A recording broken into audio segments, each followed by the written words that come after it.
बोलो तुलसी मैया की जय हो। बोलो कार्तिक महात्म की जय हो। आज कार्तिक महात्म का 27वां अध्याय है। गणों ने कहा, विष्णुदास एक दिन भोजन तैयार करके भक्ति में तल्लीन था कि कोई उसका भोजन चुरा कर ले गया, लेकिन संध्या काल की आराधना हो सके और व्रत भंग ना हो, इसके लिए उसने कुछ दिन दोबारा भोजन तैयार नहीं किया। श्री नारद जी ने कहा, हे राजन, इस लगातार 7 दिन तक इसका कोई दूसरा भोजन चुराता रहा। तब तक वह हैरान होकर सोचने लगा कि वह बड़ी विचित्र घटना है।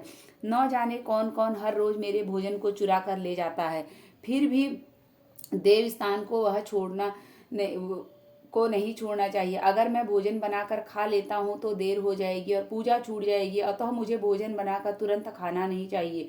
बिना भगवान को भोग लगाने से वैष्णव को भोजन नहीं करना चाहिए। अगर 7 दिन बिन भोजन के बीत गए तो आज एक दिन और सही। आज मैं भली भांति भोजन की रक्षा करूंगा और देखूंगा कि हर रोज इसे कौन चुरा कर ले जाता है। ऐसा सोच विष्णुदास भोजन तैयार करके भोजन के पास ही छिप कर बैठ गया। उसने थोड़ी देर बाद देखा कि वहां पर एक चांडाल आया, जिसका शरीर बहुत दुर्बल था। उसके शरीर पर केवल चमड़ी ही चमड़ी दिखाई दे रही थी। जब वह चांडाल भोजन चुरा कर चल दिया तो विष्णुदास ने उसे पुकारा, हे भाई, यह रूखा भोजन ले जाकर क्या करोगे? घी लेते जाओ। ऐसा कहकर वह श्रेष्ठ ब्राह्मण आगे को बढ़ा। विष्णुदास को अपनी ओर आता देखकर चांडाल तेजी से दौड़ने लगा। वह ब्राह्मण से डर गया, लेकिन दुर्बलता के कारण दौड़ भी न सका, अतः वह भूमि पर गिर पड़ा और मूर्छित हो गया। चांडाल को मूर्छित देखकर विष्णुदास लपक कर उसके पास पहुंचा और उसके वस्त्र से उस पर हवा करने लगा। और उसके बाद उसने जो कुछ देखा उसे देखकर वह आश्चर्यचकित रह गया। उसने देखा कि उसके सम्मुख शंख, चक्र, गदा, पद्म, पीताम्बरधारी चतुर्भुज रूपी अलसी के फूल समान क्रांति वाले छाती में कौस्तुभ माला से सुशोभित साक्षात श्री भगवान विष्णु खड़े हैं। भगवान का दर्शन करके सात्विक भाव से मुक्त वह श्रेष्ठ ब्राह्मण उनकी स्तुति तथा प्रणाम कुछ भी न कर सका। वहीं पर उस सब इंद्र आदि देवता भी उपस्थित हो गए और गंधर्व तथा अप्सराएं आकर गीत गाने लगी और नृत्य करने लगी। ब्राह्मण उन्हें प्रणाम करने के लिए भी उतावला हुआ। ज्यों ही वहां संपूर्ण देव, गंधर्व और अप्सराएं आ गई। नित्य संगीत होने लगा। विष्णु भगवान ने अपना स्वरूप ब्राह्मण को प्रकट कर उसका आलिंगन किया और दिव्य विमान में बैठकर उसे बैकुंठ ले गए। दिव्य विमान में ब्राह्मण को विष्णु के साथ जाते हुए चोल राजा ने भी देखा। उसने अपने गुरु आचार्य मुग्दल को कहा कि मैंने जो यज्ञादि किए हैं वो सब व्यर्थ हैं। जिनकी दान दक्षिणा मैंने ब्राह्मणों को दी थी वह असफल है। विष्णु भगवान के दर्शन नहीं हुए। विष्णुदास ब्राह्मण ने केवल श्रद्धा और भक्ति की, उसके प्रभाव से विष्णु भगवान ने आकर उसको दर्शन दे दिए। इसलिए भक्ति की सर्वोपरि है। मुझे भगवान के दर्शन के लिए राजकाज त्याग कर भक्ति करनी चाहिए। भगवान के कोई पुत्र न होने के कारण अपने भांजे को राजगद्दी का अधिकारी बना दिया और आप विष्णु भगवान की भक्ति करने लगा। बहुत काल तक भक्ति करने के बाद श्री विष्णु जी ने दर्शन नहीं दिए तो वह अग्नि कुंड में कूद पड़ा।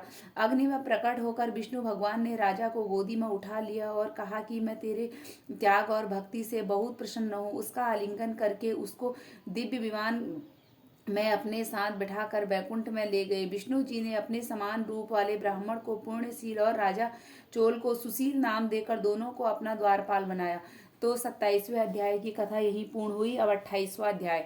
धर्मदत्त ने पूछा, हे देवराज, जय और विजय ने अपने पूर्व जन्म में ऐसा कौन सा पुण्य किया जिससे भगवान विष्णु का रूप धारण करके वह उनके द्वारपाल हुए? गणों ने पूछा, प्राचीन काल में तुंग बिंदु की पुत्री देवहूति से कर्दम ऋषि द्वारा केवल देखने मात्र से ही 2 बालक उत्पन्न हो गए थे।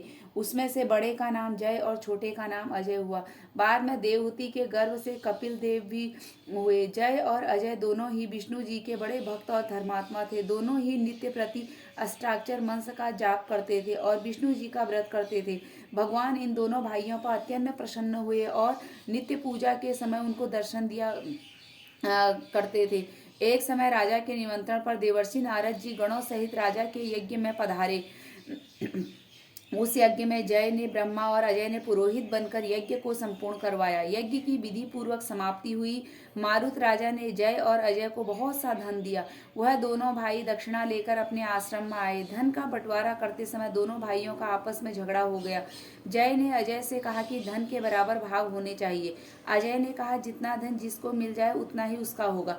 तब जय ने क्रोध में आकर अजय को श्राप दिया, तुम धन लेकर नहीं देना चाहते हो तो इसलिए तुम ग्राहा हो जाओ। अजय ने जय का दिया हुआ श्राप स्वीकार कर जय को श्राप दिया, तू अभिमानी है इसलिए हाथी हो जाए। जब नियम पूर्वक दोनों की पूजा के समय जब भगवान उनको दर्शन के लिए आए तो दोनों ने भगवान के सांप मोचन का उपाय पूछा। दोनों ने प्रभु से कहा, हे देव, हम दोनों आपके भक्त हैं, मगर हम हाथी की योनि में कैसे होंगे? हे कृपा सागर, श्राप से हमारा उद्धार कीजिए। भगवान विष्णु ने कहा, मेरे भक्तों की वाणी कभी असत्य नहीं होती है, यमराज भी उसको अन्यथा नहीं कर सकता है। पूर्व काल में मुझे भक्तराज प्रहलाद के कहने पर इस से प्रकट होना पड़ा और राजा अम्बरीक के कहने पर 10 अवतार लेने पड़े, अतः तुम दोनों अपने सांपों को भोग कर मेरे लोक को प्राप्त होगी।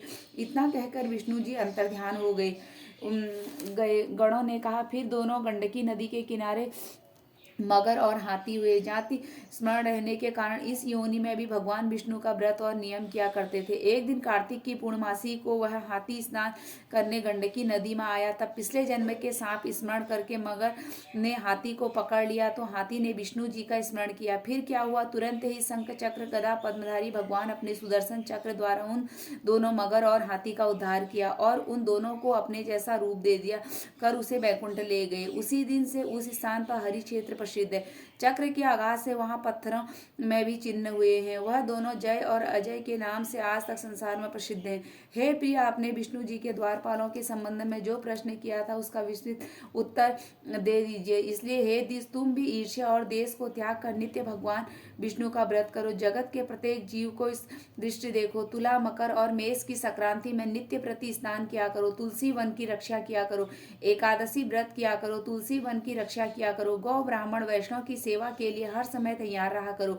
व्रत करने वाले को मसूर, कांची, बैगन के साग कदापि प्रयोग नहीं करने चाहिए। हे धर्मदत्त, ऐसा करने पर तुम अपने शरीर त्याग कर हम दोनों लोगों के समान गति पाओगे। भगवान विष्णु को प्रसन्न करने वाले इस व्रत के समान फल देने वाला तीर्थ, दान, यज्ञ दूसरा और कोई नहीं है। हे विप्र, तुम धन्य हो क्योंकि तुमने विष्णु को प्रसन्न करने वाला व्रत किया है जिसका आधा फल तुमने काला को दिया था। इसके बाद हम काला को वैकुंठ ले जा रहे हैं। नारद जी ने कहा, हे राजन, इस प्रकार धर्मदत्त को विष्णु भक्ति और उद्देश्य देकर काला को साथ लेकर विष्णु के पार्षद वैकुंठ को चले गए और धर्मरथ भी उसके आदेशानुसार विष्णु के व्रत में तल्लीन हो गया।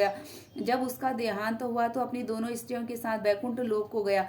हे राजन, कोई भी प्राचीन काल से इस इतिहास को सुनता और सुनाता है, अंत में विष्णु लोक को प्राप्त होता है। तो आज की कथा यहीं पर पूर्ण हुई। बोलो विष्णु भगवान की जय हो, बोलो कार्तिक महात्म की जय हो, बोलो तुलसी मैया की जय हो।